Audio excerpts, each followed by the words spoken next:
Okay, this is the third and final video. We're going to look at Chicago, and we're going to look at street gang crime in Chicago. Specifically, we're going to look at the research that was conducted, and primarily the data set came exclusively from the Chicago Police Department. So we've already talked about some concerns that we should have as criminologists in regards to that kind of data alone.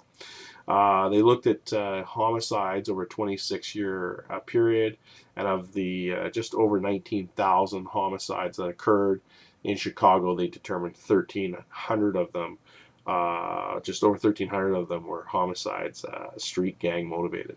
Chicago is one of the epicenters for gangs in the United States of America. There are over 40 major street gangs at the time of the article, including the Black Gangster Disciple Nation, the Latin Disciples, the Latin Kings, and the Vice Lords. They looked at how drugs, street gang crime had an impact on Chicago. And they found that generally speaking, there was some comparisons that could be made between the various gangs. They also geographically were able to show that two of the most dangerous communities had street gang motivated crime that was 76 times the annual rate in the least two dangerous neighborhoods.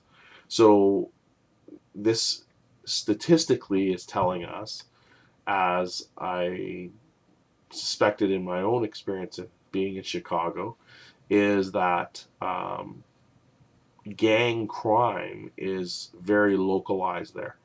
This is another difference, right? We're talking about themes this semester. This is another difference between what we see here in British Columbia. When we see neighborhoods where it's 76 times more dangerous than in other neighborhoods. 51% of the city's street gang motivated homicides and 35% of the non-lethal street gang motivated offenses occurred in 10 communities on the west side of the city.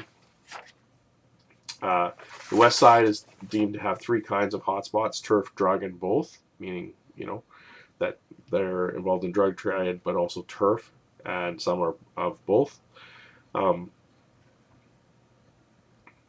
The highlights of the study were that Chicago's four largest street gangs, approximately 10% of all street gangs, 51% of estimated total number of street gang members, accounted for 69% of the police recorded street gang motivated crime, and 55% of the gang homicides between 1987 and 1990. The highlights of that is that most lethal street gang hotspots are along disputed boundaries between small street gangs. So people fighting for the corner. This is our turf, not your turf. This is where we're going to sell drugs, not where you're going to sell drugs.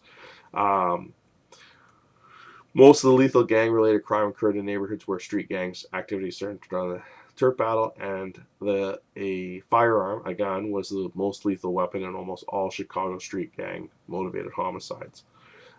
So that is also of interest. For policy implications, intervention programs whose aim is to reduce non-lethal street gang violence will probably also reduce lethal violence. Street gang violence usually when it is motivated is not random. It is purposeful, meaning that as far as Chicago is concerned, when violence occurs, it is done with the aim generally to move the goals of the gang forward. We'll look at chapter 25 when we get back. But this is the last video, and I appreciate you guys watching it. And we'll go from there.